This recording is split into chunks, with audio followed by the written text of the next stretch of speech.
Previously.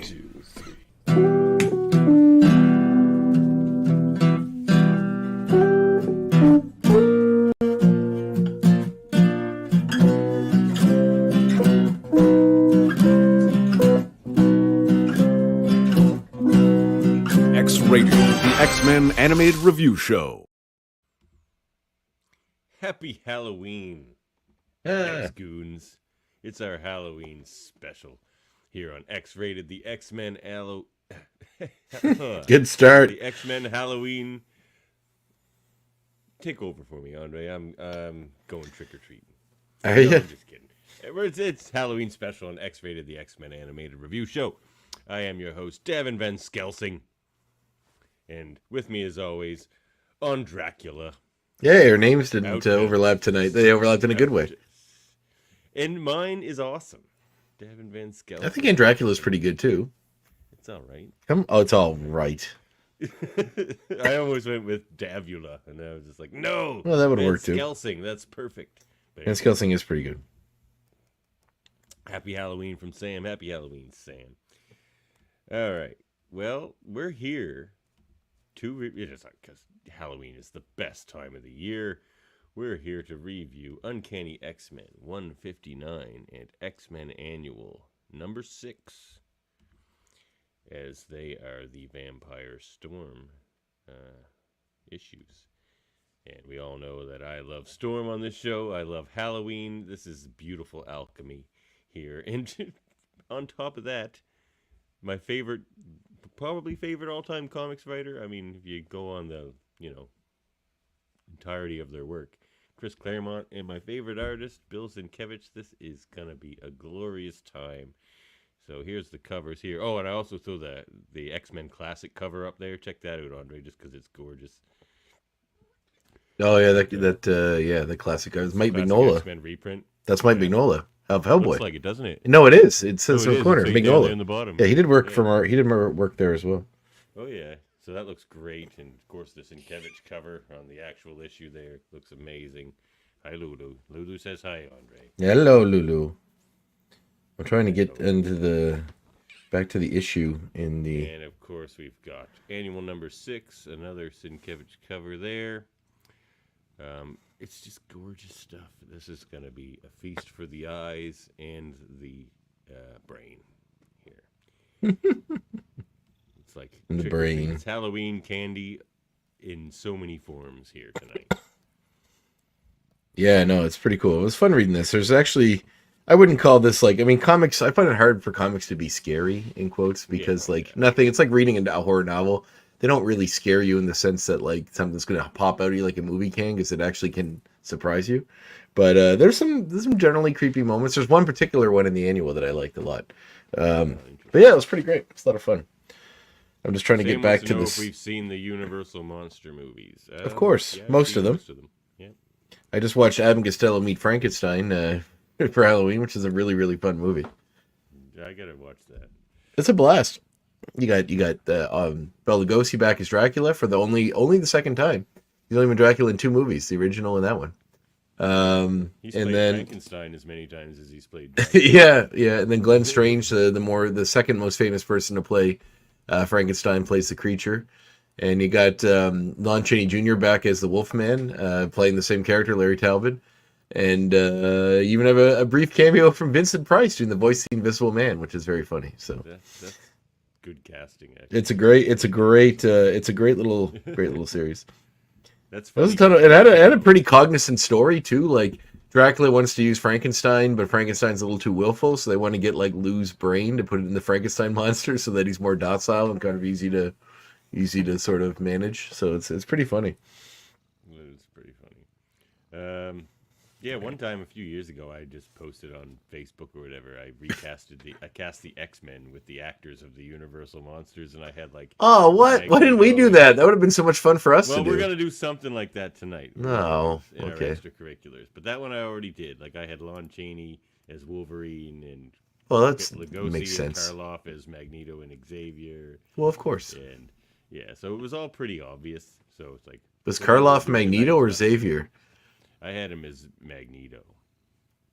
I think Lugosi would be better Magneto. Karloff actually can be a pretty good guy. Yeah. Well, he's also got that European accent, right? Which sounds like Those vaguely he wherever does, Magneto's from. Yeah, I mean Karloff's English, so you got that. But Yeah, it's true. Well, that can be switched. At least I think that's how I had it. And geez, I don't remember who I had on the rest of them. I need you to It was a remember bunch every of them. single one. Well, I'll go look up the post. I mean, I'm sure I. I'm can kidding. find It's all it. good. Your cat's also Never purring very forget. loudly, I know. which is very cute. She's very cute. No. Well, oh geez, now I'm bugging myself on who I cast. Oh yeah, I had Toad was played by, what was it, Fritz Lang, or who was that his name? Who played No, Fritz Lang's the director of Metropolis.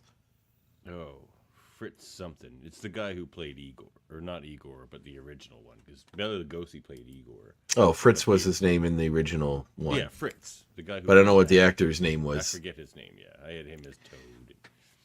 Yeah, so bunch of different stuff there.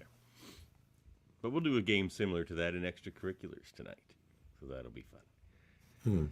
You had anything Halloween you want to chat about before we get going there? David Cutler was going to join us, but as all professional artists, they're always under a time crunch. So he said, I just want, if he's listening, I want him to know that he's failed us, yeah, and he I knows. may never forgive him for this this horrible I'm sure betrayal of our trust and faith. And he's scum. And I hope Good he argument. dies. I hope he Scum, dies. pretty good. I hope he dies in a fire. I'm kidding, Fire. David. Fires If you're can happen listening, too we easily. love Like, you. make it We something love that's you, not buddy. going to happen. Hope he dies of flesh-eating disease. That's probably less likely than Which, fire. surprisingly enough, two people in my realm have gotten, like, not like from close people, but two people that are sort of one or two people removed from me have died of that, or been really hurt from that recently. One died from it, so I'm like super terrified of it Flesh-eating now. disease or that Yes. New Brunswick brain-eating disease? Flesh-eating You disease. live a little too close to New Brunswick. Take care of yourself from that. I do. I'm not close to the old brain disease in Moncton. No, it was a friend of mine's brother who was like in his 60s or 50s, died because he had his leg basically amputated all the way up, and he died from complications of it. And then someone else I knew was in the hospital. Actually, the guy, well, I don't want to say people's names because you might know him, and also it's probably not good to just throw it out there in the world. But he posted something about being in the hospital. He runs a business in Halifax. And I was talking to him, and it turned out he had like flesh-eating disease in his leg, and apparently if he'd waited a little longer before going in, he would have definitely lost like from his foot to his knee probably. Oh my God. And I'm like, "Where? Do you know where you got it?" And he's like, "No idea." I'm like, "Jesus Christ, That is, fucking terrifying, man." Yes. wow. Wonder where those come from. Oh, like water, I think, depending where you're at, or some, yeah, dirty cut, water. small cut infected or something. Like it doesn't take much, but Jesus Christ. Amoebas, It's all- man. Don't mess around. But, should we get into it then? No, I think we're good. I What mean, are you going to do for Halloween? Storm fights Dracula. That's about it. That's all you need to know. It's, good story. Halloween. I'm gonna watch some horror movies with some friends. I think I don't normally get any kids over, so I think I might just chill and throw in some horror movies. I got a group of friends that want to come over, and yeah, it might be fun. Maybe we'll try to find a day to sneak in that Hold Up episode, too. Oh yeah. Well, that was I Be a busted chance. my know. ass to watch I those did too. videos in time too, and that's when he messed me. I was like, "What?" I was like, I busted my butt to watch those in time. I mean, it's all good. I understand he made a mistake. It's fine, but Well, I did watch much them all. like our friend David Cutler, our friend Murphy is scum. And he No, we probably love died Murphy. from Murphy, flesh-eating you were disease. really hard on poor What? Murphy on Hold Up, so You're I feel hard as on though. David Cutler. Yeah, not really. I think they were aware that I was joking. I feel like if I ever hear of anyone in my close circle that had a murder suicide, it would be you and Murphy. So it would be the one. That would be the someone would be like, you'll never guess which of your friends just did a murder suicide. David and Murphy? No, it's this That person. could, that could only go one way because I would never murder Murphy or myself. So if that ever happens, Well, we I know think which he way I it think goes. he just snapped because you fucking put him through hell every time. He's like, exactly. yeah, on your podcast, you're like, I disagree, and only morons would like this movie. He's like, well, I like this movie, and you're like, you're a moron. It's like, Hey, Jesus. anyone Christ. who likes Southland Tales is a moron. I don't mind. It's not that bad. It's pretty bad, but all right. It's been a long time since I watched it. It's not good. But Let's get into this. Uncanny X-Men 159, shall we? I got the issue in the flesh right here. I have the digital version of the issue right here. I mean, any opening thoughts? I mean, I guess my opening thoughts. The art's great. It's Sienkiewicz. It's so great. And the funny thing about seeing It's so weird seeing him do regular stuff. I'm so used to his crazy painted stuff. Well, that's what I wanted to talk about too. But he sneaks those in, right? Like Oh yeah, in the annual specifically. Like he sneaks this in. He's just like, I just gotta be Sienkiewicz for a minute. So he does like that beautiful storm sort of portrait. Well, what point did he become the Sienkiewicz we know him as with all the painted stuff? Always. Was it Arkham Asylum? No, it was before that. Well, Okay. I mean, he was doing that stuff in New Mutants, right? And Right, the covers, he was- but oh no, the interiors too. The interiors too, with some of that weird lead. But that was after this, wasn't it?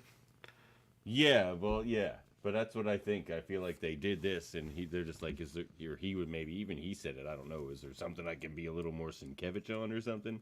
And they're like, well, I'm sure that's how the conversation went. Exactly. Can you be more Sienkiewicz? Exactly. So Boy, can I! can I? Of all the Sienkiewiczes, I'm the most. Well, how about this like trippy New Mutants character? You want to write a story about that? Like, do some crazy demon bear art and all that good stuff. Like, perfect. But it is interesting to see him do superhero stuff. Like, you know, I wouldn't call it standard. It's still like A+++ level because it's Bill Sienkiewicz doing it. But it, you know, it's him trying to do standard. No, mine's so vibrant and colorful compared to yours. Look at this. I'll take my paper copy. I agree. I would like to have a paper copy too, but I don't. So this is how I can do it. My first thought is I really don't like this part of Wolverine's costume design in this iteration. Look at that line straight across the back of his neck to show the different color of the top of the head from the bottom part. Oh, that is. It's not a mistake. It's in the next panel too. If you look behind, see the top. Look, I've noticed a few. I don't want to go throwing shade here, but it seems like the color messed up on a few things. Maybe because look at that. There you see it in the back there too. It just looks bad design wise. It's like a straight line. It looks like he's bald from behind. I don't know if it's the same colorist in the annual. And it even shows it over here too, right? So it's definitely like see when he's sitting on the couch. Like, so. Oh yeah. Yeah, it shows it everywhere. It's just a weird design. That is a weird design because there is a panel where it says midnight, and then it's just clearly a day shot underneath. Oh. So like they clearly just did the colorist or whoever didn't make it look like night. Yeah, I know. Like so, there's a few coloring issues. I mean, maybe it's not that easy to color Sienkiewicz because it's so awesome. Well, Glennis Ween is listening. You fucked it. I'm just kidding. Sorry, Glennis Ween, wife of Glenn Ween. I don't think that's true. I think that is true. Glynis? Really? There's a Glenn Ween and a Glennis Ween that were married to each other? Well, I think she used to be Glennis Oliver, and then I might be wrong with that. This is an expose. How was Glennis and Glenn are together? No, Len Ween, not Glenn Ween. Oh, at least said Glenn Ween. I was like, Jesus Christ. No. She was Glennis Oliver, yes, and then she married Len Ween. Glennis Oliver, and then married Len Ween. Yeah, I know what I'm talking about. Yeah. She's been around a long time. I got comics with Glennis Oliver in it for sure. Mm-hmm. Rather fetching lady from the picture on the Marvel database. Well, there you have it. I mean, Len Ween is a legend. That's true. I'm sure he can attract a attractive lady. Yeah, sure. God, the art's just so good. Like, I love the way he does Nightcrawler. Like, even that opening shot with the teleportation there, and Misty Knight. It's a little like I'd asked Davin if this was Misty Knight, actually. If I was reading. No, this is not Misty Knight. It is her roommate. Yeah, it's a roommate. Harmony Young. Harmony Young.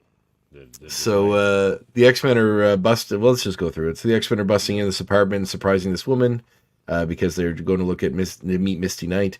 I thought it's all kind of like comes out of nowhere at the beginning. I thought perhaps I was reading these out of order, but Davin informed me I was not.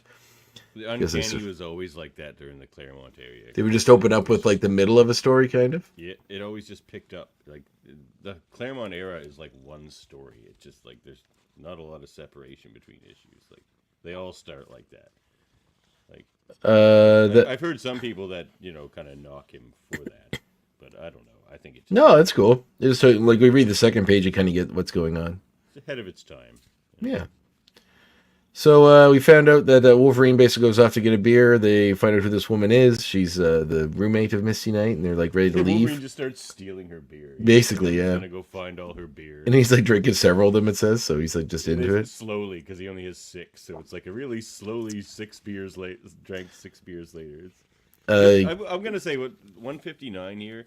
Like the annual 159 have different charms, but I think 159 is like Claremont at like the peak of his powers. I really think this one's well written, and it was kind of peak Claremont era. Yeah, for sure. The Kitty Pryde recognizes the woman as Misty Young. She's a fashion designer, I think. Yeah, top fashion model rather in New York. Harmony Young, sorry. Who is the roommate of Misty. They're ready to leave because Misty's not there and they're gone to see her, but Harmony says if they're friends of hers, they're friends of hers. So she invites them to stay. Daughter of the Dragonin, that Misty, how she is. Yeah. So Wolverine reminds Kitty that she has to go meet her parents that evening when Storm and her go along, but they didn't bring their clothes with them. So Harmony outfits. But you don't really realize it until you read the annual, but that might be a bit of a setup for the annual. Yeah, maybe so. We don't really know anything about her parents, really, at this point. I mean, in this issue, so probably you've got to know them previously. But it's also like, yeah,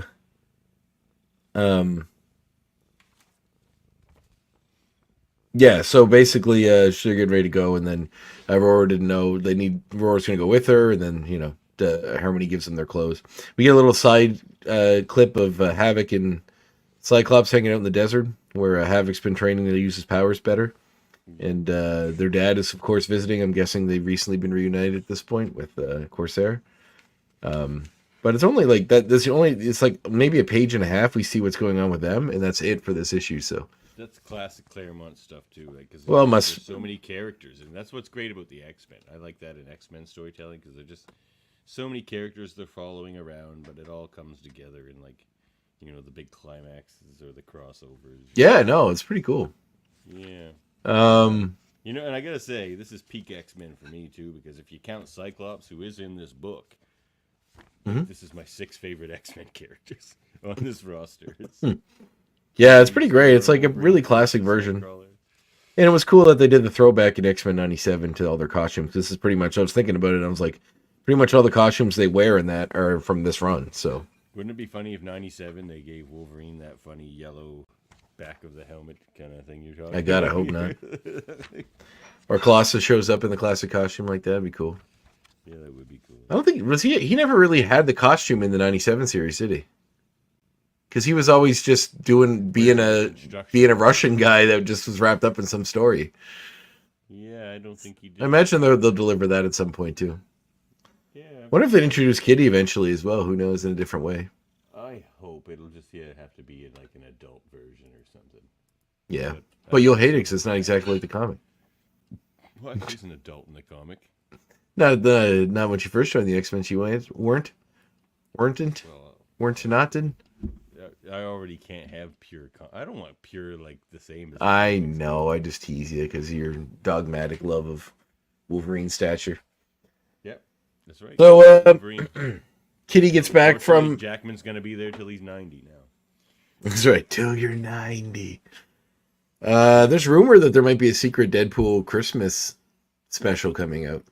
I hadn't heard that. I heard they're already working on the sequel to Deadpool Wolverine. Because there's clips of Blind Owl on set with Ryan Reynolds, and the whole background is all done up like Christmas in their apartment. Huh. So there's a rumor that perhaps they secretly filmed a Christmas special that they're going to drop as a surprise, in December. You think they'd want to hype that up a bit, but whatever. Who knows? I'm not saying it's going to happen, but a rumor. So anyway, I mean, I hope it's better than the Guardians of the Galaxy one. What? You liked? You're insane, sir. You are fucking insane. That is a really, really good special. It was super good. I'm gonna go watch it again this year. It's super good, man. You're crazy. I didn't like the music. I didn't like the whole go find Kevin Bacon plot. I just found it a little too silly. Yeah. I do not understand you, sir. It's a Christmas special. What do you want it to be? Fucking. I don't know. Someone dies of cancer? Like, come on. It's supposed to be fun. It's supposed to be light. It's supposed to be about them trying to bring Christmas to Star-Lord. Than Kevin Bacon. It was great. There was a nice moment at the The end. song of the about Christmas banner they sing is fantastic. The song at the beginning that the band plays about what they understand Christmas to be based on legend and story about Earth is really funny. I don't know, man, you're nuts. First time we see Cosmo, it was Is it great. the first time we see Cosmo? Well, you saw her. We didn't know it was her before, but in a tube at the collector's place before. Oh, right. But this is the first time you heard her talk. I don't know, man. It was really fun. Yeah, I'll watch it again this year. Maybe we'll talk about it then. Kitty calls in to check in, let them know that they're at Shed her parents and everything's fine. And then they're asking where Storm is because she hasn't come back, and she said she left hours ago. Then we see her get rushed into the hospital because she is laying in an alley with a wound on her neck. Colossus and Wolverine run in. Wolverine's looking pretty stylish, I must say, with his little blazer, white shirt, khaki pant combo. Not bad. Look at that. Man, Yeah. not too bad. The nurse tells her Travis that art is so good though. It's just so. the nurse people so good, and they all look different. Like every person looks different when he draws them. Which Yeah, is they not do the really. case with all artists, right? not necessarily, no. The nurse tells her that she had her throat cut or slashed. But something. you know, seeming and she was. Slashed? They do say slashed a few times. From a common mugger. She seems to have been recovering rather quickly. When they go into her room, she's already up and about and wants to leave. That night, she has dreams that she's wearing, a white robe and being visited by someone through a window. Before we get there, the reason she wants to leave the hospital is because this is the era of the X-Men where, I think it was by going through the Siege Perilous or whatever, but maybe the Lady Roma granted it to them. Anyway, everyone in the world thinks the X-Men are dead. So that's why they're hiding their identities. Well, she mentioned there was some stuff in her blood that they couldn't answer for, and that was because, she's mutant, so they didn't want to hang around too long for that to get out. Yeah, because then people will know the X-Men are alive again. Yeah, but how do they not, like, when they see the X-Men, like, doing stuff on TV and fighting monsters and shit, do they not say anything? They've been right low key about that since this whole thing happened, right? Like they haven't been wearing their costumes as much when they go out, and like a lot of their fights have been like kind of isolated things. They haven't had big fights in Times Square or anything since the mind wipe of everybody.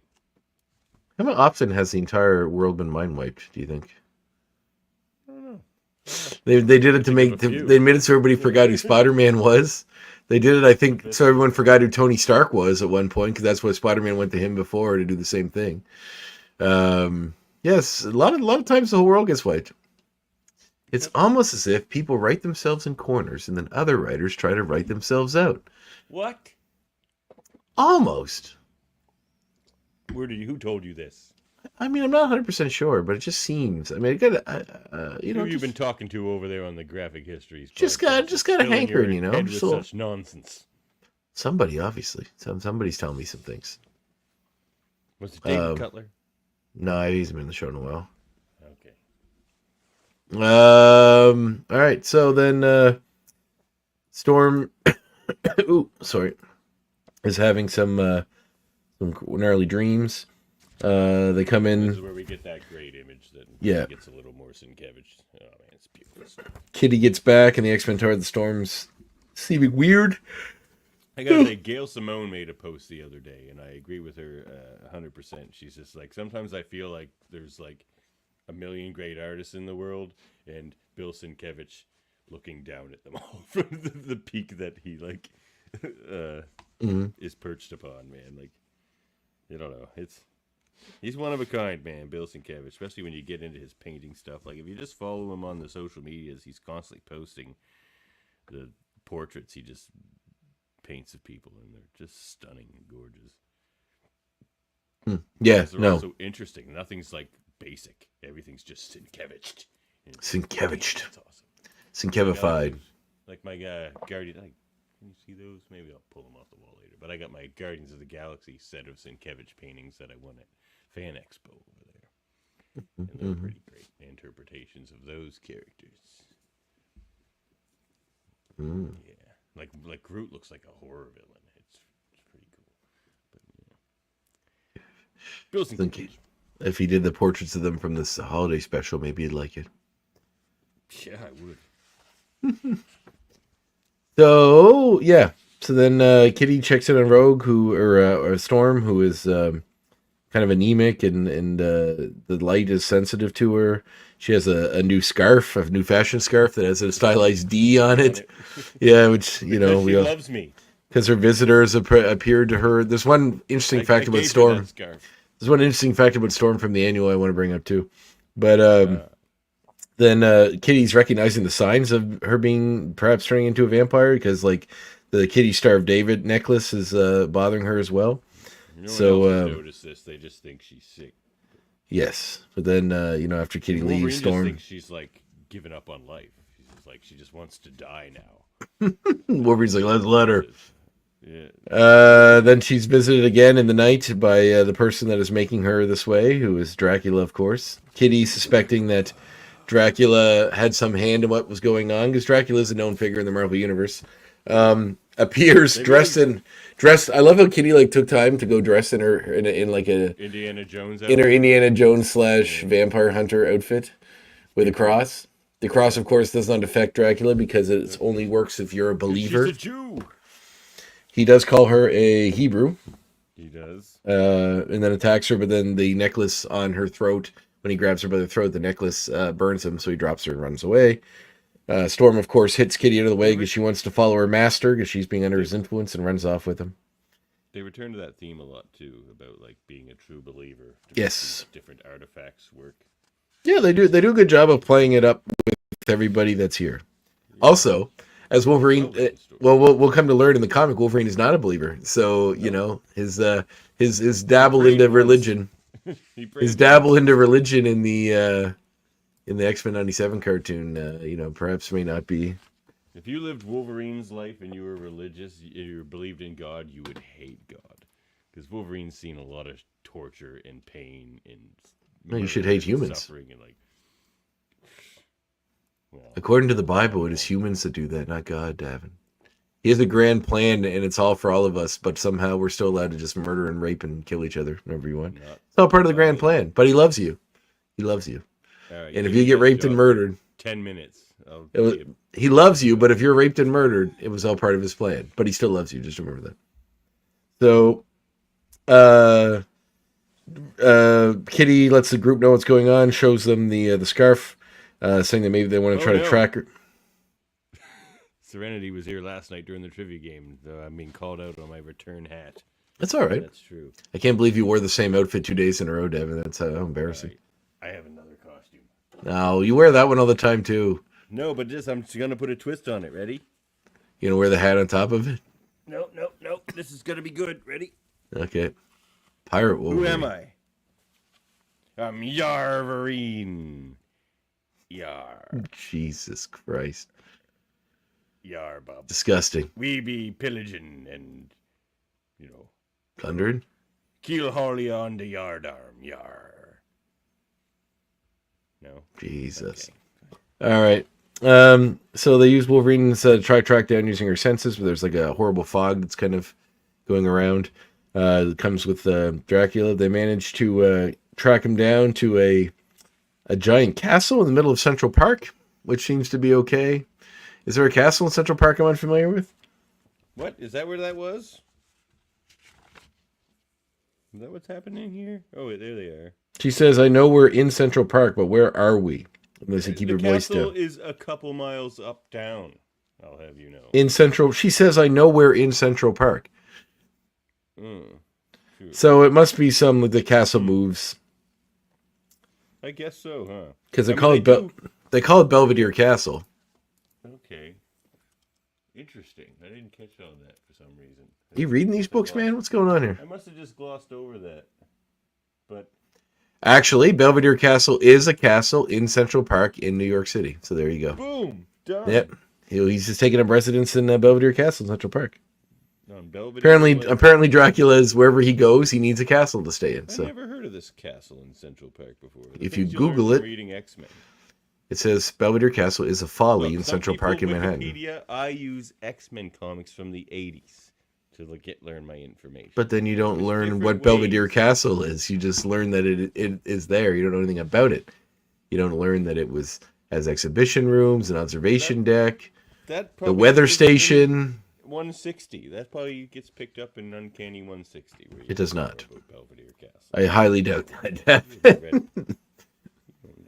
So anyway, they're attacked by various creatures of the nights, rats and wolves Yeah. and other wild dogs. As They they, really flex Dracula's powers in these 2 issues, which I like. They show you a lot of the different things that he can do. they sure do. Nightcrawler goes in to attack him, but Dracula knocks him out pretty quickly. Yeah, Wolverine it's not a good fights. fight. That's not a good fight for Night. Wolverine fights the dogs and all that stuff.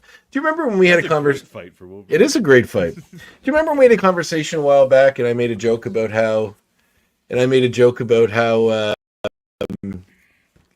that Colossus has to grab Wolverine by the ass to throw him for the fastball special, and you said that's not how it works. On his hands. Yes, I know he grabs him. But I knew What do he you was gonna see? bring What do this you up. see I knew happening right this was coming. here? Prepared for Right there Yes, he is grabs very him by the clearly, buttocks. very He clearly, grabs the very clearly.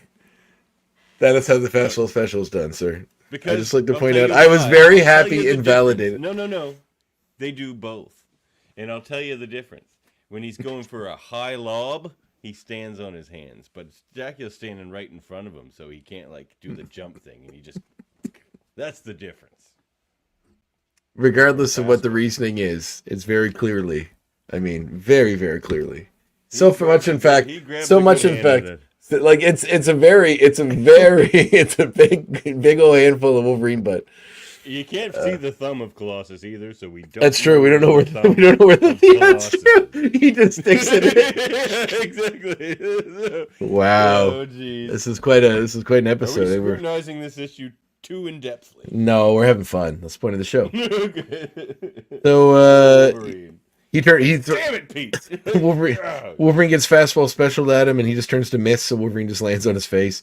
And Colossus All the goes shit to. they do is just woefully inadequate for fighting Dracula, which is Yeah, it shows how you're right. It does show how powerful he is. He's pretty good at taking down almost all the X-Men without much issue. Colossus here, he throws a full punch at him, and he just catches. And he just throws Colossus through some trees. Yeah. Wolverine tries to make a cross with his claws, but once again, he's not a believer, so it doesn't bother Dracula. It was a good idea. I was like, as soon as he did it, I'm like, oh, that's a good idea. But no. However, Nightcrawler is a believer and grabs some sticks and This is what I mean. They do some good stuff with this because Nightcrawler's like, I am a believer, and uses the sticks to make a cross, which makes him go back into depart. Oh, but then what Dracula does to Nightcrawler here is so cool.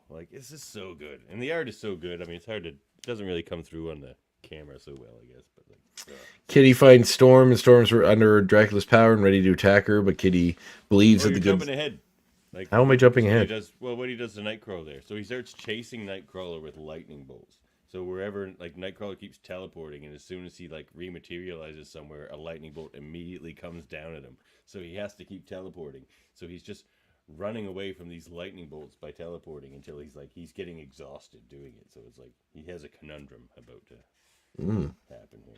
It's crazy cool stuff. It'd make a great I want to see this as a Halloween special. The way that DC does these really, really cool adaptations of comic book stories that are really, really well done. I'd like to see Marvel do something similar. I guess they have the kind of Mask of the Phantasm type stuff. No, all of they're just doing the Christ Infinite Earth story now. They did the Dark Knight. They did DC New Frontier. They just pick big storylines, then make an animated movie out of it, and they're all really good. So this would make for a pretty cool one. But anyway, or just a great episode of X-Men '97 if they want to do it in a future issue. Episode. Yeah, there you go. She liked Yarvarine. Yay, Yarvarine. So Kitty finds Storm is putting holy water in Dracula's coffin in case he comes back to it. Another one. Check this one out. Okay, I'd love to get through this episode at some point tonight, Davin. Skullverine. Look, it's Skelverine.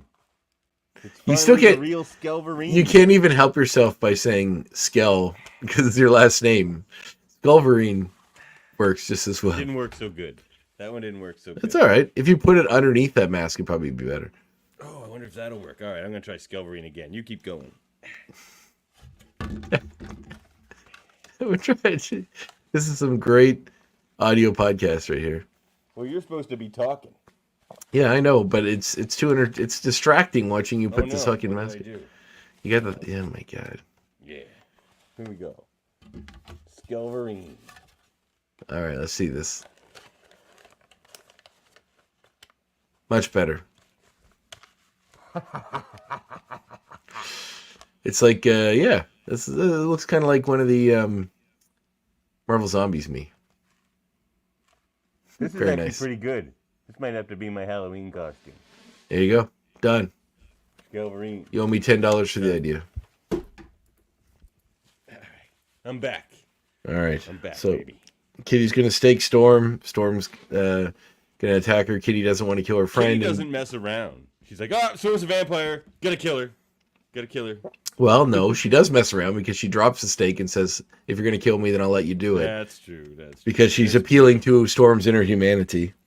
And I love that it highlights the love between those two. Where like Storm's like a mother figure to her, like at least an older sister.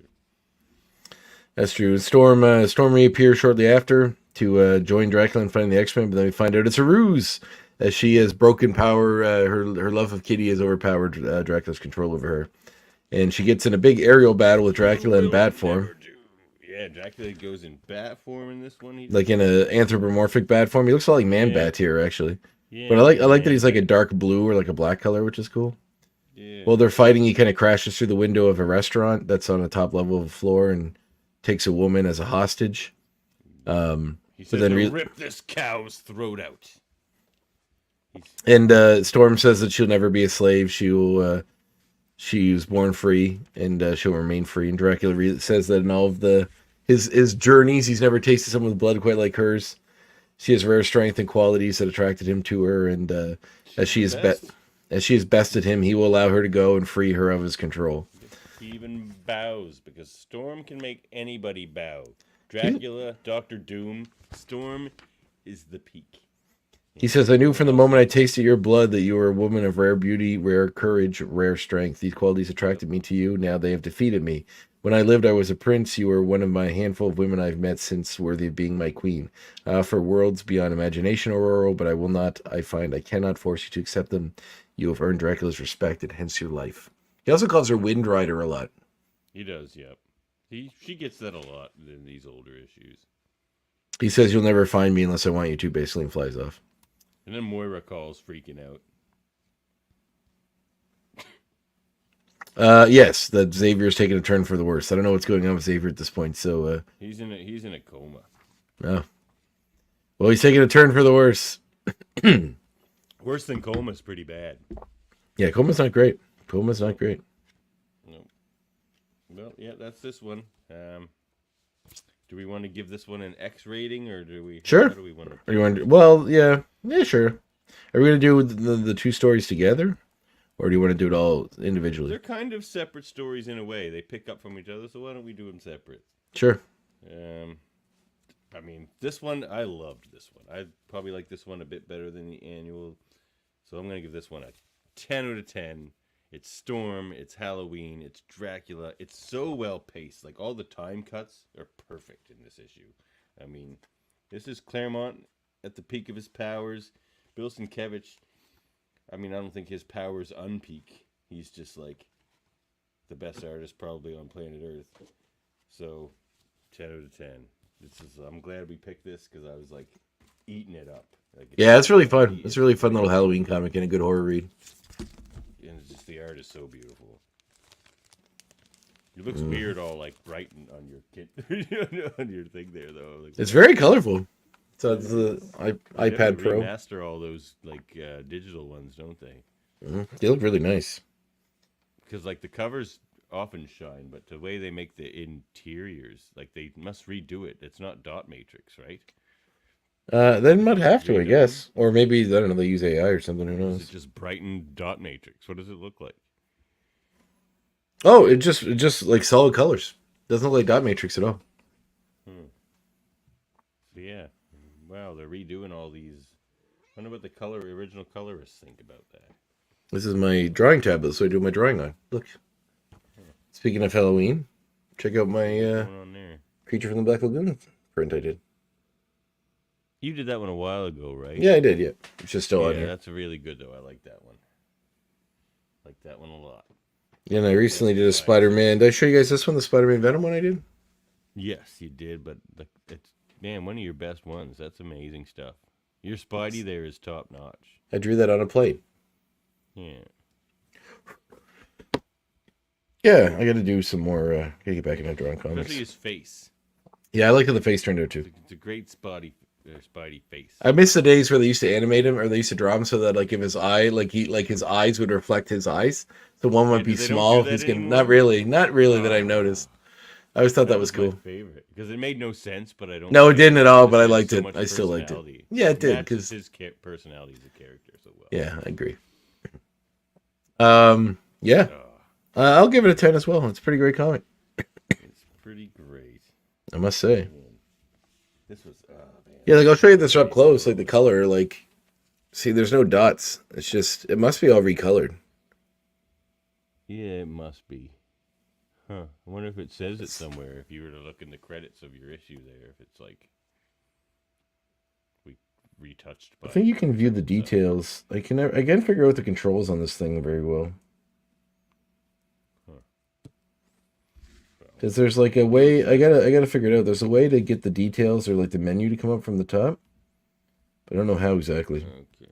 I think if you tap it Next enough up times. we have actually this picture I have on that I just brought up on the screen seems to be a little less bright than my in-person copy. But like, yeah, I think this one is the one with some defects in it, or maybe that was the 159 issue. Issue details. Let's see if it says anything. All right, let's see. I'm curious on how. Writer, penciler, inker, colorist. Yeah, they don't say anything about new color. No, but they're maybe it's just brightened though. I mean, I don't know. Could What be. about, bring it up again. Bring up the first page of the annual. Actually, yeah. Is there dot matrix on the door? Nope. There's no dots on the door. Nope. Okay, because my door is full of dots. That's one dotted door. Yeah, they've undotted the matrix.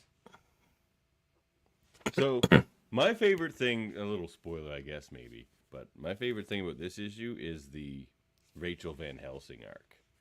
Yeah. It's pretty great stuff, actually. It's sad and, like, yeah. What a way to, like, kind of end the story of that character. A character that hadn't been used in a while, but a character that's been in 125 issues of comics. You know, Rachel Van Helsing's been around. Right. She's part of Tomb of Dracula quite a bit, right? Tomb of Dracula, yeah. And It's almost like, you know what it kind of reminds. It's kind of weird to have her story kind of get ended in this, which is like, yeah. you know, it's weird to me because it's like, It's effective in this issue. yeah, but it's like, I guess there wasn't a Dracula comic at the time, and Claremont obviously had a love for it, so he wanted to wrap it up in when he had a chance in his story. But it reminded me of like the X-Files show. So the X-Files show had a spin-off called The Lone Gunman, which only had one season, which I really liked, following those characters. And then when the show ended, and season 10, 9 or 10 or whatever, 9 I think it was, the original run, and they just sort of had an issue that sort of wrapped up all of the storylines from The Lone Gunman that were left at the end of season 1 within that X-Files episode, just to kind of wrap it up. Yeah, and they did the same with Millennium, because Millennium got canceled as well, also by Chris Carter. And then they did an episode on New Year's Eve where the X-Files teams up with Lance Henriksen's character from Millennium, and then they get to the Millennium and stop all that from happening. So it's just sort of weird that, like, it reminded me a bit of that. It was sort of like a strange way to sort of wrap it up, but at least they got a chance to do it, so it's better than nothing. I don't know if it was like but it didn't seem to be like a wrapping up of some plot thread that wasn't finished.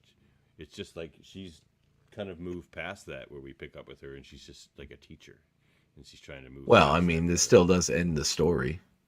Oh yeah, I know, but you know what I'm saying. Like, I don't think it was like quite what you're saying, where they just didn't finish their story, so they finished it. No, not necessarily, but it's just kind The of story strange. felt finished, and they just made like a new one that ended her entirely.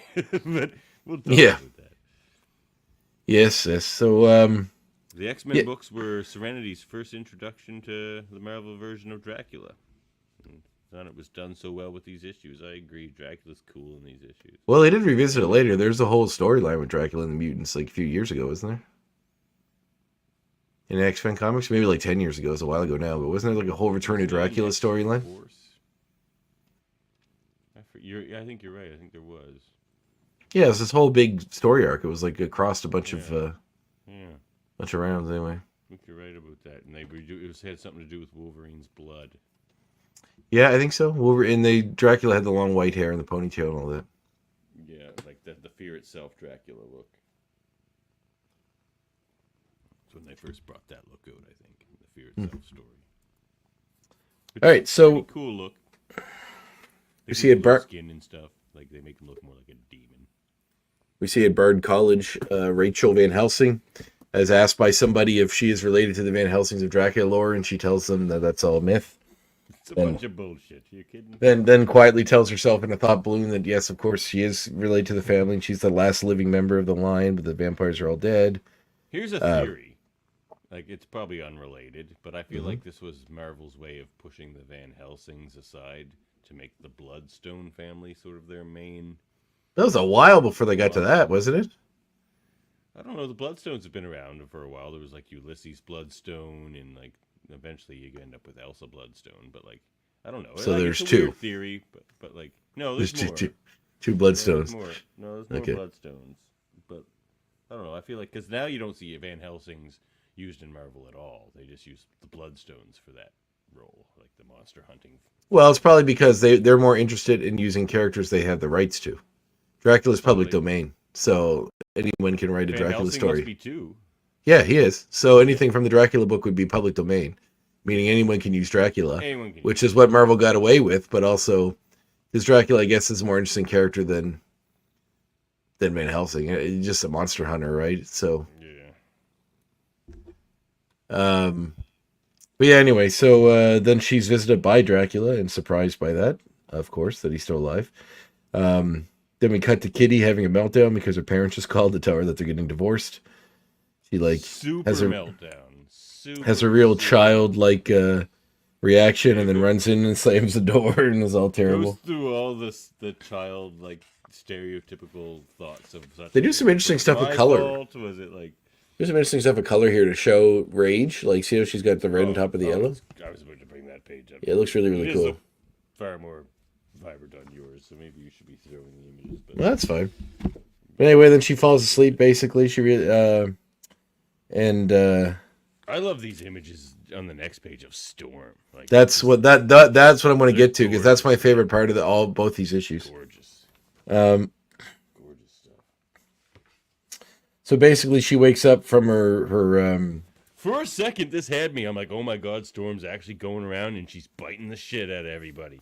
But then it says she's killed them, so I'm like, oh, it can't be real. So yeah, we see Kitty wake up and then be attacked by Storm, who just shows up and bites Kitty's neck, throws her aside, leaving her dead. Page though, with like the color changes of the panels and stuff. I think this is like an old art house movie. How this is done with this with her here, and then showing her visit each of the X-Men and kill them using her powers, which is really cool. Like really cool. Page up as a poster on my wall, man. Like, well, it was more effective to me as reading it on the app, and I'll show you why. Because you don't have to do page by page; you can do panel.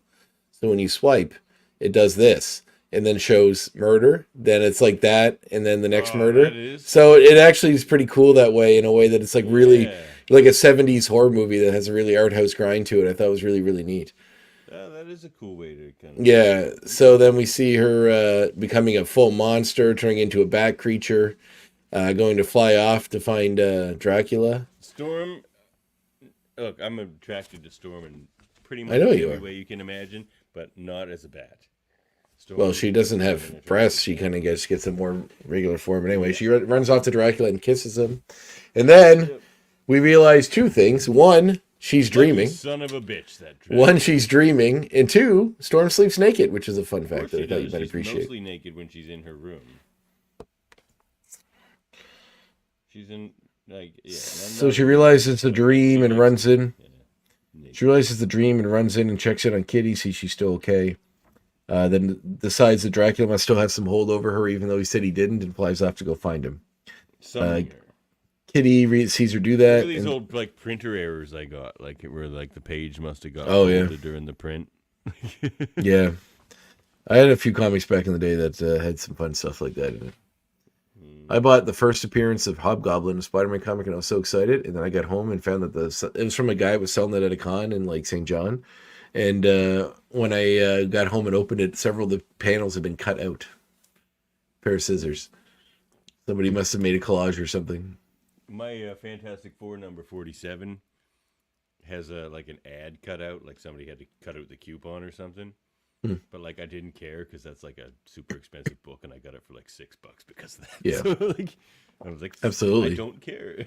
take the wins when you can, right? I'll take a Kirby book for $6. Sure. So, Kitty goes and starts recruiting the rest of the X-Men. First, she notices that Storm's taking off, and then is it? Don't. Why are you giving shit away? We haven't even got obvious to that right part of the away. story yet. It's not that part obvious. Isn't it?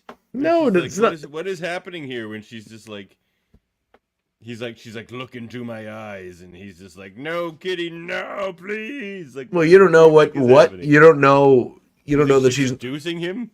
Like, could be. You don't know.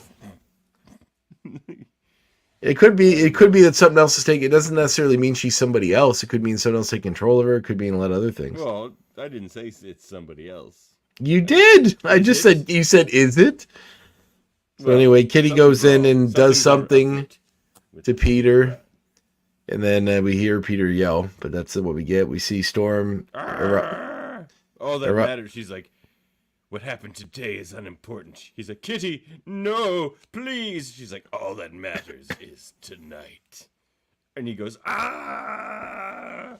Andre thinks they're just having frisky time, but that is something. I did not think that at all. I'm saying I know what happened because I read the story. I'm just saying you're giving shit away before we get to it in the story.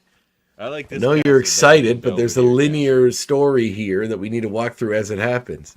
You know, I trample all over our linear story. I do, and it's very frustrating as someone who was at the beginning of this show tasked by you to be the person to walk through this shit.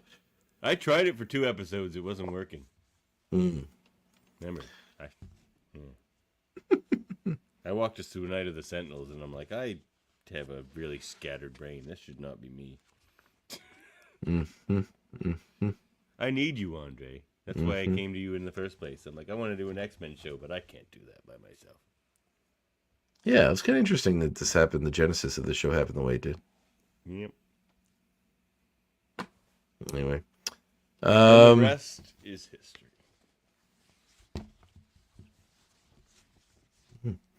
anyways, Recorded and available on the internet. History. you watch it all. It's all here.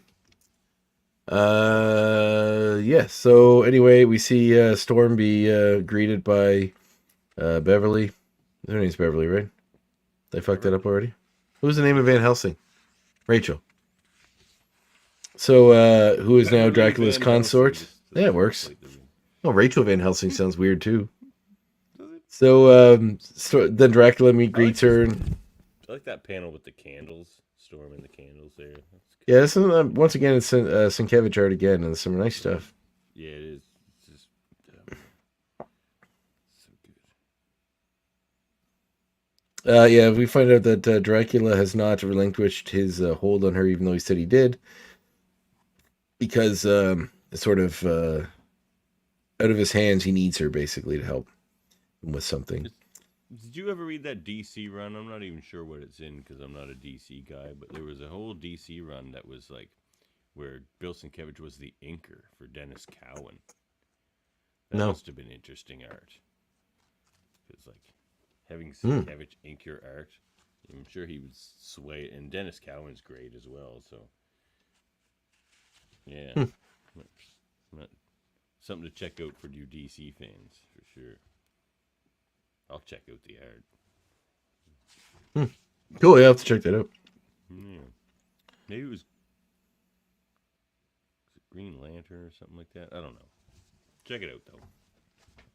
I'll look it up. You continue on. We find out that Storm finds out who the consort is, which is Rachel Van Helsing. She also finds out that what Dracula needs of her is to help him retrieve a book, which is supposed to be has a spell that will apparently erase all vampires from the earth. That he needs her help to get. So Storm gets into like full cat burglar outfit. And, you laugh, but like that would definitely be in like the Darkhold, and it is just a page from. Once again, we haven't gotten to the Darkhold, but yes, that is the book that they're getting to. Well, they're going to find. Before that, they call it the Montesi formula, which I thought that is true. Which people who aren't familiar with the Darkhold comic would not know is connected to the Darkhold, because the Montesi family are the ones that were guarding the Darkhold for centuries. Centuries. Well, quite a while. The family of Montes, what's her name? Black woman that was blind that was in the Darkhold Redeemers group. Her name was Montesi. She was like the last in line or one of the descendants. It looks like Cowan and Sienkiewicz did a bunch of DC together. They did like some Rorschach stuff. They did some like The Question. Oh yeah, The Question was great. And so check that out, everybody. Oh, look at that art. Ooh. They did some detective comics. Cool. You'll see, look at this image right here. This is Dennis Cowan art on The Question, inked by Bill Sienkiewicz. Can you see that? Oh yeah, beautiful. Interesting. Yeah, the art looked really cool, and it makes sense that Sienkiewicz was a part of that. Well, so this green outfit of Storm's is pretty cool too. I like Storm's green outfit there. Yeah, like I said, it's her Cadburg outfit. Yeah, it's kind of like her Black Widow outfit. And look, rocking the pouch is way before it became chic in the 90s, right? I think Black Widow had those already. A fashion setter. Yeah, Black Widow did. She's a trendsetter too. So anyway, Stormbreak. On the online today, did you see Scarlett Johansson's hand during the Endgame premiere? No. She has this badass like each of her rings is an infinity gauntlet, and she has one in the middle as well. I think I remember when that happened. Yeah, all connected by gold chains. Fuck, it looks gorgeous. Yeah, I think I do remember seeing that. That was pretty cool. Good stuff.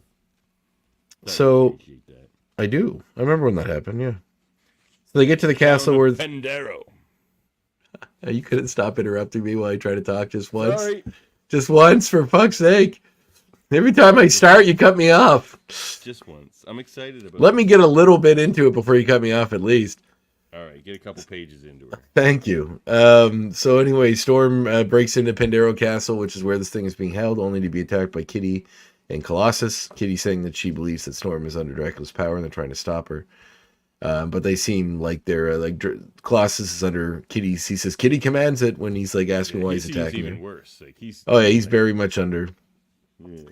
But while Storm is distracted fighting Colossus, Kitty gets the Montesi formula, which is a book from the Darkhold, as we know. And basically, other guards that are supposed to be guarding this are there. They mentioned that this was put in a place where the dead could stop. Dracula couldn't get to it, but also it'd be harder for humans too as well.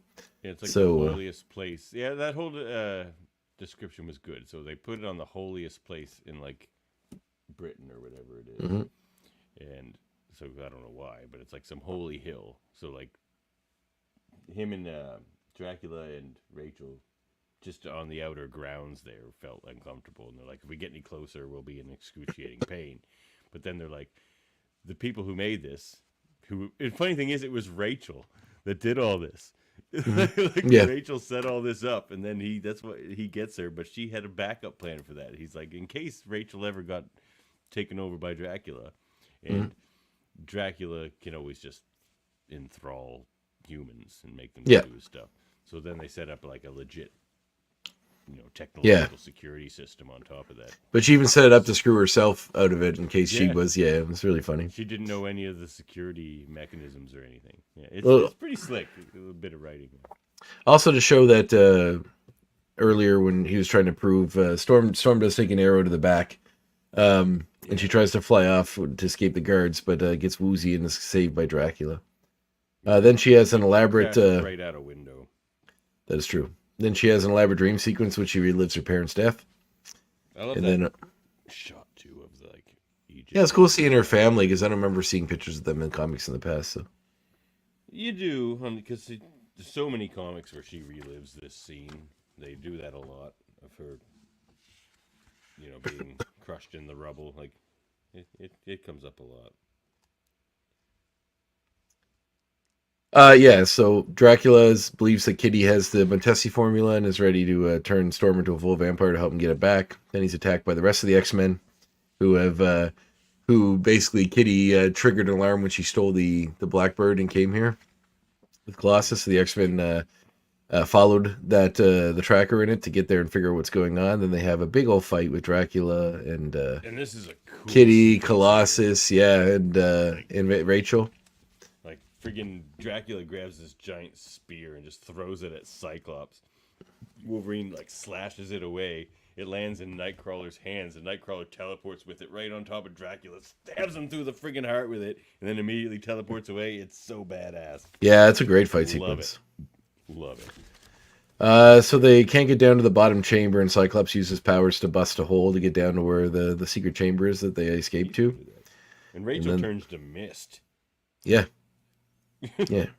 Yeah, there's some really great power stuff here. There's a big old fight with Wolverine, and Dracula starts to take control over Wolverine and sends him after Cyclops using his powers. Storm has a more of an elaborate fight with Rachel. And then Rachel's like turns into a werewolf. Rachel wants Storm to kill her because she doesn't want to live this way, basically. Storm says she can't do it, basically. It's a big old fight. At the end is beautiful too. Oh, we're not quite there, I guess. That's cool. We're almost there. Tell me, 35 of 39 it says, but that might be different than what it says at the bottom of that one. So no page numbers in here. Kitty gets a hold of Nightcrawler by the neck, and then Storm stops her from hurting him. But then we find out who Kitty really is, who is Lilith. Yeah, that's the Lilith, one. daughter of Dracula. Daughter of Dracula. I didn't see that coming. Like I knew he was being controlled by somebody, but I was like, Lilith, what? When he goes to attack Lilith for trying to do what she did to him, he's pierced through the heart by a spear thrown by Rachel, who was starting to reject his, because when he was distracted during the fight, he had lost his hold over her, and she managed to regain some of her humanity. She puts herself for working for him.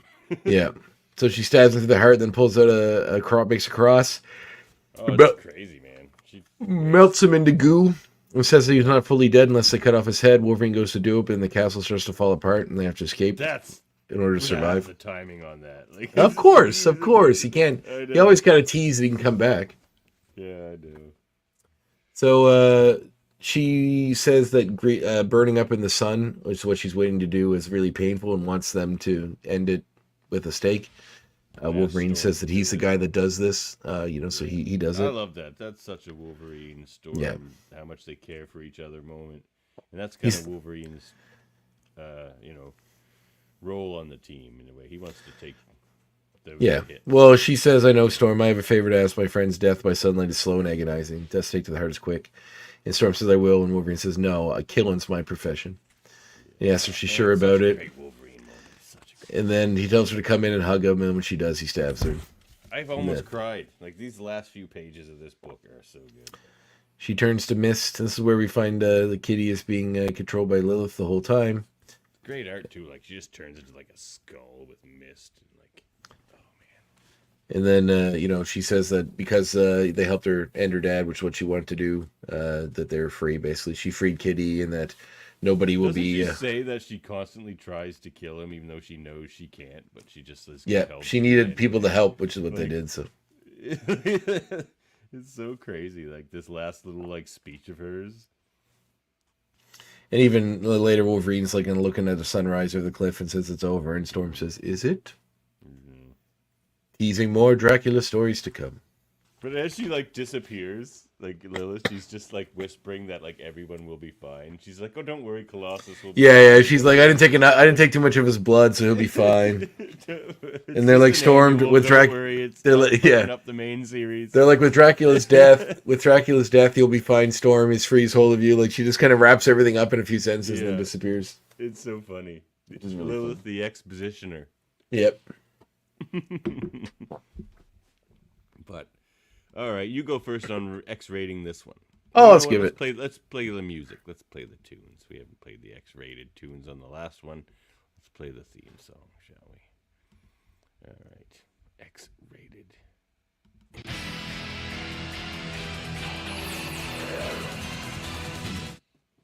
All right, go for it. What? 10. It's a 10. If the last one's a 10, this is a 10. Yeah, I agree.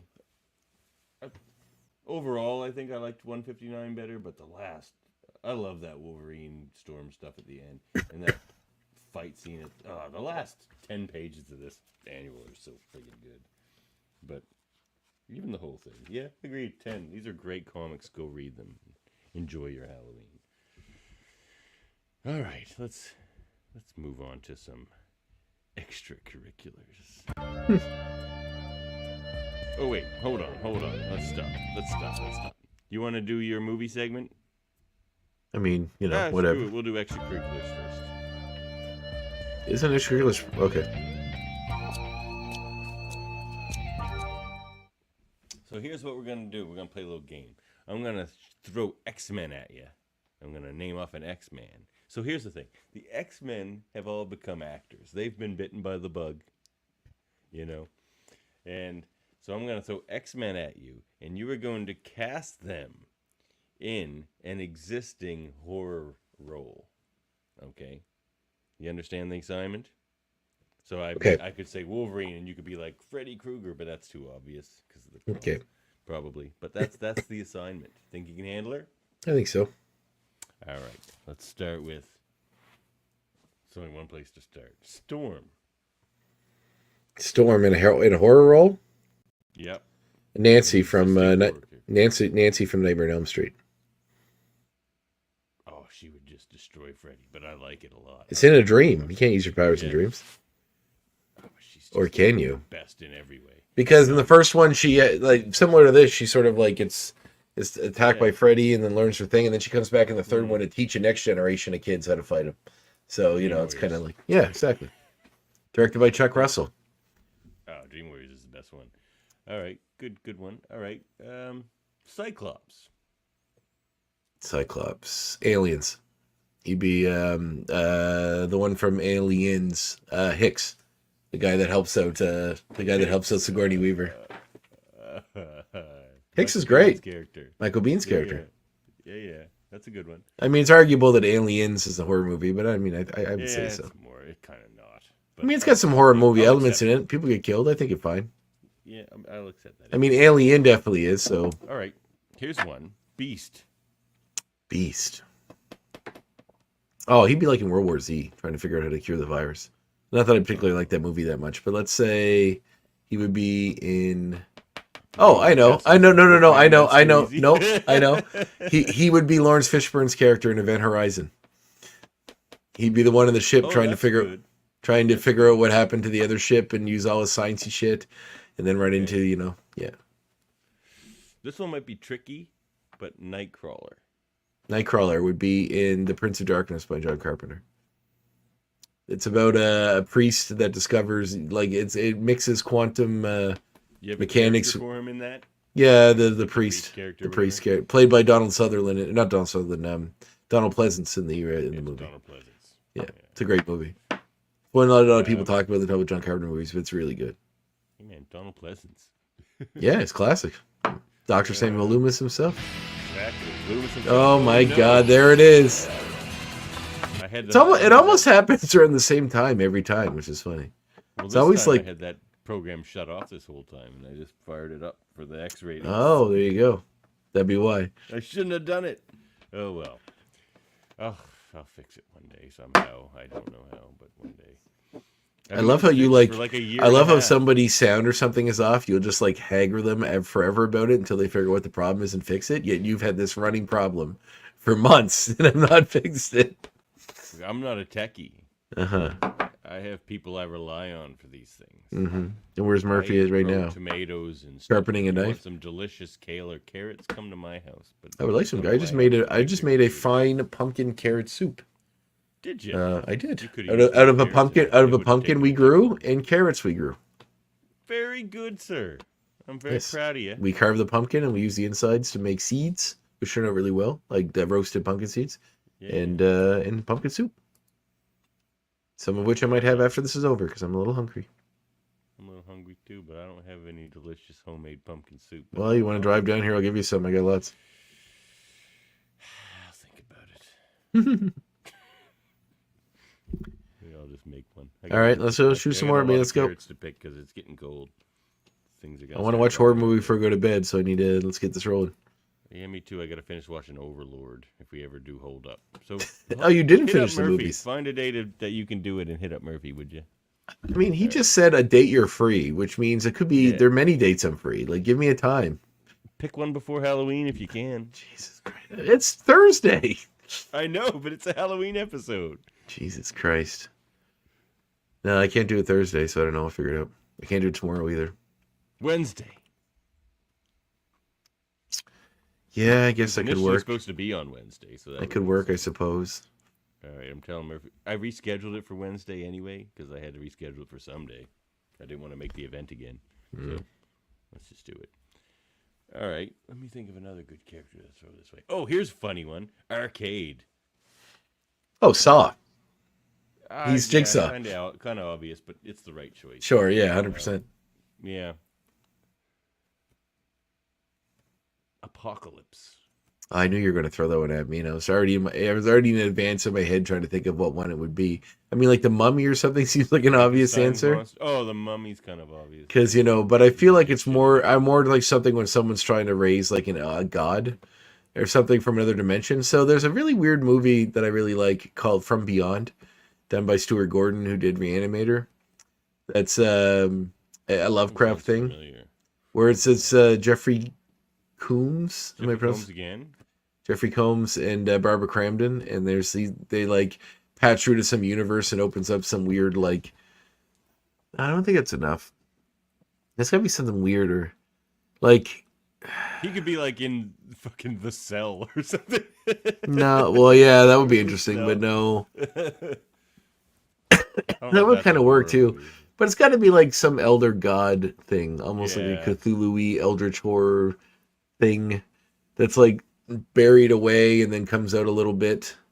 He played one of those creatures in the cabin in the woods. Life Force, that movie about the vampire. He could replace the naked woman vampire. He could be the guy walking around fucking up people because he's from space, but he also apparently in that movie the vampire myth as we know it came from these aliens that we encountered, primitive man encountered somewhere. So we'll connect to all that. I think it kind of works.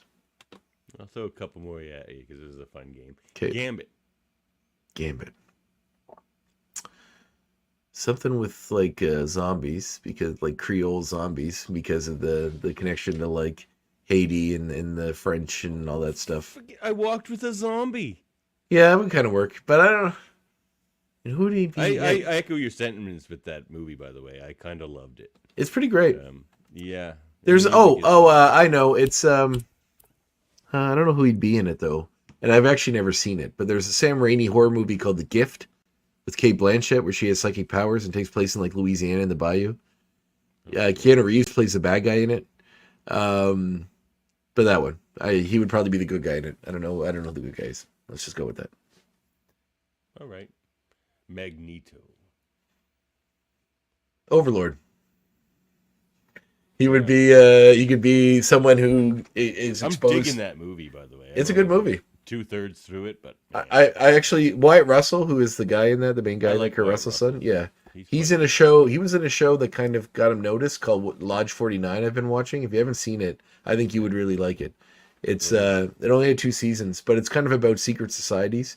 It's like a guy who's kind of a beach bum who discovers a ring to like a Mason like lodge called the Lynx, and he ends up joining them, and it's about like all of their traditions and other mystery stuff. It's kind of just a really kind of fun feel good show about sort of connection about these feel good show about secret societies. Yeah, but it's not nefarious. It's just they're discovering a lot of stuff connected to it as they're going along. It's really good. Okay, I'll check. Anyway, sorry, throw some more at me here. Good. All right.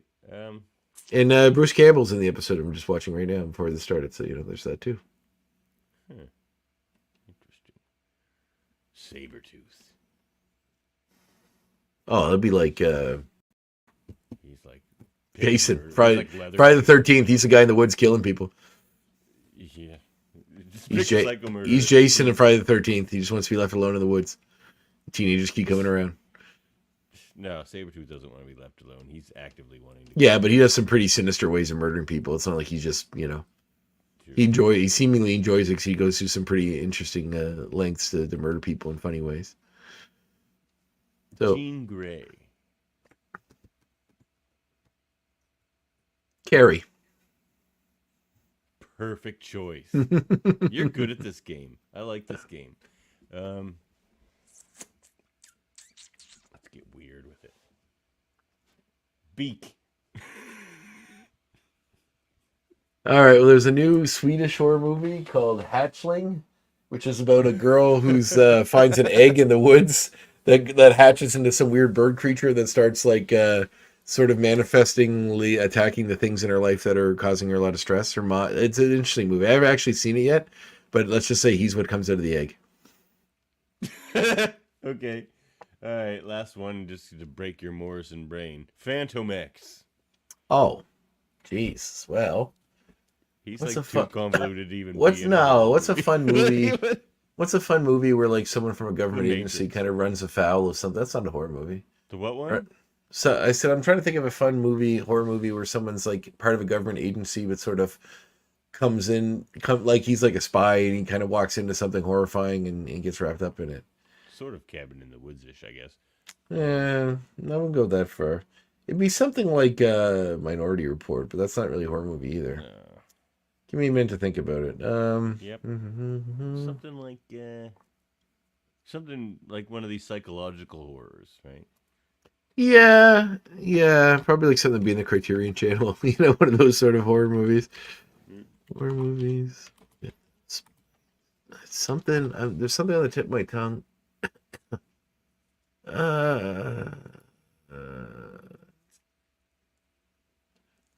Nah. Oh, I know.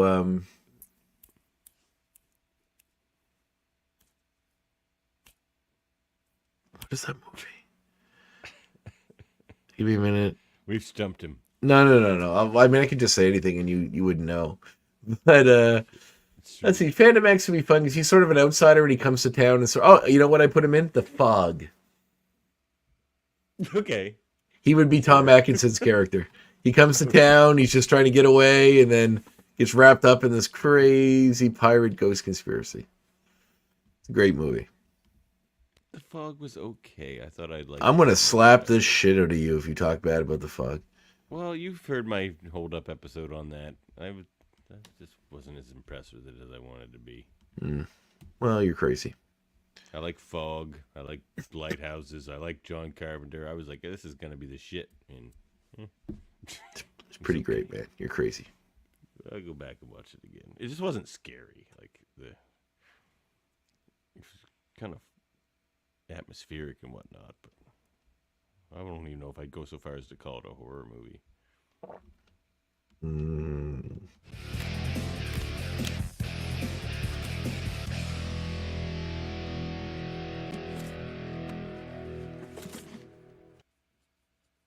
Take us to a Halloween movie, Andre. Whoa. The only way to bring you to a Halloween movie is to bring you to one of the best Halloween movies, and one that is not often talked about within Halloween movies, but one that certainly deserves attention. I'm going to suggest you watch Halloween 3, Season of the Witch. Oh, wow. Yeah. The one that does not contain Michael Myers, but is an surprisingly good. excellent horror movie on its own right and a lot of fun.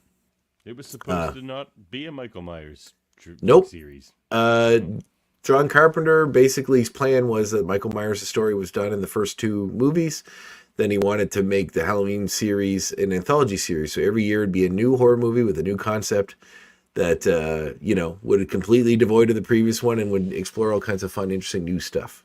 I wish I lived in the world where the parallel universe where that got to happen, because if I got new movies like this every year from John Carpenter every other year, I'd be a very happy boy. So unfortunately we did not, but this was written by Carpenter, not directed by him, but it's directed by Tommy Wiseau. Tommy Lee Wallace. But it's fantastic. Yeah, Tommy Wiseau. But yeah, it's a fantastic movie. Tom Atkinson's in it. And the guy from do you ever watch Pleasance wouldn't be in it then if there's no No. Michael Myers. No, it's totally devoid of that. Dan O'Herlihy, who was the main guy in RoboCop, like the main bad guy at the top of the tower in the. Oh yeah. But he was also in Twin Peaks. He played oh my god, my brain. The Andrew, the secret brother that everybody thought was dead that comes back later, the older fella. He's also in The Last Starfighter. He's the alien that befriends the main character. And yeah, he's cool. It's cool. It's a really cool movie with a really cool concept about these masks that will be part of some ancient ritual. All the kids that buy this mask, if they're wearing it at a certain time at Halloween and see a certain broadcast on TV, it'll melt them into goo. And this guy discovering the conspiracy and trying to stop it. And it's very good. And one of the catchiest theme songs in horror movies. 3 more days till Halloween, Halloween, Halloween. 3 more days till Halloween, Silver Shamrock. Which, if you think about it, is actually just the song from Lenny Bruce Falling Down. It's literally the exact same tune, just given new words. But it's catchy. And it's a really fun movie. Yeah. I love it. All right. Yeah, that's a good choice. You know what? Just because Sam mentioned it earlier, go check out some Universal Monsters, man. Go check that. And you know what? I Walked with the Zombies. I was going to say, but I Walked with the Zombie. It's a good movie. Yeah, go check that out. It's like I would recommend Overlord, but I'm not gonna for Halloween because I'm 2/3 or more through that movie, and it's maybe just starting to become a horror movie. It's just a war movie, and then like I think they're gonna come at the end. But barely. I would this was a very odd choice for a zombie movie because Murphy does this every time. You know, Murphy stretches these picks. I do. But there's not a lot of zombiness in this. A little bit. It's almost like, remember the first the first few minutes of 28 Days Later, where you first after he's out of the coma and he first figures out what zombies are and they're chasing him around for a bit. It's like that in the last 5 minutes of the movie, and that's about as much zombie as you get. Yeah, well, I'm not there yet, so it's not. I would hesitate. It's not a bad war movie. No, it's a good. I would hesitate to call it a zombie movie, but it's a good and fun movie. So yeah, but I Walk with a Zombie is a zombie movie, but not in the way you're thinking of zombies. Well, it's in the original way you define zombies, which is the Haitian voodoo. Which is Another one that would have been more accurate and interesting would have been Serpent in the Rainbow, which was by Wes Craven and based on a book by anthropologists that went to Haiti and studied these rituals. The movie, of course, gotta check that out. The movie, of course, is way different than the book. It's not very sensitive towards the people of Haiti. But it's an interesting movie nonetheless. Bill Pullman's in it. It's pretty fun. And you know what I'm going to suggest for a little horror fun? Did you ever see, I think it's Pet Shop of Horrors. It's with Vincent Price and Boris Karloff. Or what is it called? Oh, what is that movie? It's definitely not Pet Shop of Horrors. No, it's not Pet Shop of Horrors. Continue what you're saying. I'll find it. Is it the one with the Raven? The one where they're they're competing magicians? It has very little to do with the actual Edgar Allan Poe movie. No, in this one, Boris Karloff plays his father-in-law, Vincent Price's father-in-law. Really? When did you watch this? Probably 5 years ago. Really? Yeah. Comedy of Terrors. Yeah, I know that Terrors, one. Yes, the one. It's got awesome movie. It's got a bunch of comedy people in it. Basil Rathbone's in it too. They played a million. Was Sherlock Holmes in a million Sherlock Holmes movies? Yeah, this is the one. Yeah, Peter Lorre's in it. Yeah. Yeah, that's a great movie. Go check it out. Karloff's character never really knows where he is. He's super senile, and every now and then he'll just say something kind of super out of the super hilarious because it doesn't make sense in context of what's going on in the scene. Oh, that does sound fun. It's pretty good stuff. Comedy of Terrors. Check that out. All right. Well, I think we're pretty much done here. So let's figure out what our homework's going to be for... Well, we don't know. We don't know yet. You don't know yet? Next week's episode is up in the air. I got to keep things here. This is news to me. Yeah, I'll let you know in the next couple of days what's going on. We'll either be reviewing X-Men Evolution Episode 5 or we'll be chatting with some directors of X-Men Evolution. So we'll see here. Oh, you're still figuring that out? Just trying to lock down the dates. Well, if you do watch the episode, in the meantime, it's called Speed and Spike. Oh, yep. We're going to see Quicksilver and Spike for the first time. You're going to get to see Quicksilver as a villain, running around high school being a turd face. And we'll get to see Spike, the character created just for this show. Oh, really? He's created just for the show? That's funny. Did he make it into the regular Marvel Universe afterwards? Not that I know of.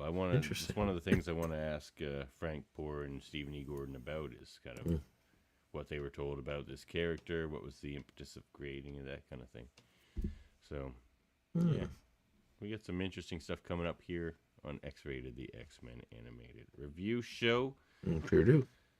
But, enjoy your Halloween, everybody. You can support the show at patreon.com/X-Men Review Show. You can get your merch at redbubble.com/people/X-Men Review Show/shop, or you just click a link on our Facebook so you don't have to remember all the shit I just said. Contact us at xmenreviewshow@gmail.com and follow us on YouTube, Facebook, Twitch if you want. We're, our audio only version is wherever you get your podcasts. We are there. We are the gum that sticks to podcatchers' shoes. Please like, review, and subscribe.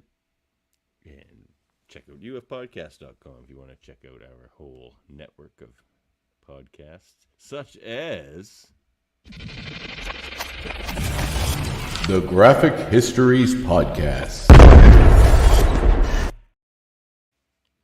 what's going on over there on that side, on our sister show.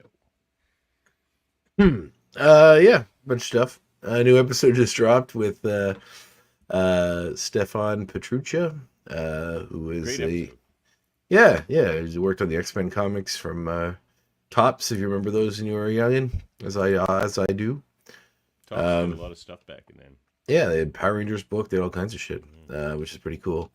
The episode after that is with Steve Binu, who is a comic creator out of Toronto. And runs Comics Asylum, which is like a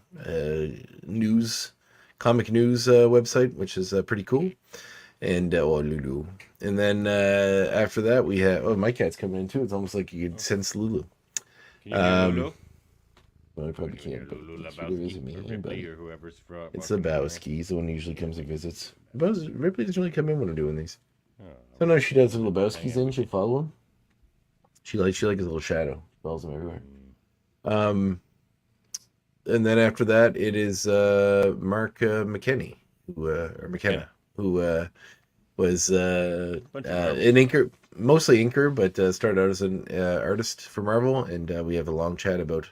He worked between Marvel and DC, and yeah, cool guy. Really great chat. Good art too. Yeah, right on. Well, I guess that's all there is to say other than, have a spooky Thursday, everybody. Yeah, enjoy your Halloween. It's the best time of the year. Hopefully you get lots of trick-or-treaters. Yeah. Do you get trick-or-treaters where you are? Well, Is this your first time in the new house? All right. Yeah, but we were talking to the neighbors, and they said they get like 50, which is Really? a lot. Yeah, our last places, we'd get like 10, 15 maybe. That's awesome. I'm jealous. We get like one. Maybe, Well, and we haven't in the last few years. All the elementary schools are just at the end of my street. No, I'm super jealous. I wish I got a bunch of kids. It'd be nice. Oh, come hang out on Halloween with me. You're welcome to do so. Oh, I already made a plan to watch movies with Except for friends, my but if it wasn't, podcasting at like 10 at night. what? Jesus, you and your I can't podcast. let cousin Dave podcast about Star Trek alone. I mean, you could. And I love Lower Decks, and we're talking Lower Decks. Has the new season started that yet? Yeah, that's what we're reviewing. Oh, when did it start? Did it just start? Last week they dropped the first 2 episodes. Oh shit. Okay, I'm gonna have to. This is the last season, right? Yeah. I'll have to watch But I that have because. theories about that. Oh, do you? Yeah. Yeah, I'll have to download those because I do like that show too. Oh, it's a good show. Oh yeah, season 1, Oh, season Lulu, 2. You just settle down there, Lulu. Oh, this is like a squeak toy. She's I felt like you squeezed her. She's funny. I did a little bit. What a happy cat. Adorbs. Talks a lot. She's always just like, meow, meow. Oh man, I love that she's so acclimated. She's great. Well, she still hisses at the other cats. Yeah, that'll come. It'll come. It takes a couple months, Mm-hmm. usually. All right. Well, happy Halloween, everybody. Catch you next time. Next time.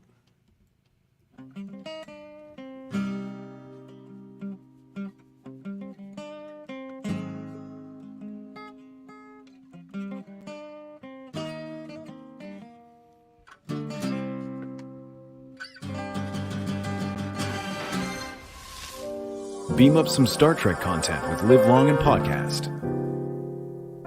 Tune in to X-Rated, the X-Men animated review show. Artistic interviews with graphic histories. A roundtable movie discussion with Hey, did you see this one? And movie reviews with Hold Up, a movie podcast. And while you're at it, spin a few records with Eamon on Track. Watch us duke it out on trivial debates. And let's chat about TV with the Super Mater Brothers. It's all here on the United Federation of Podcasts.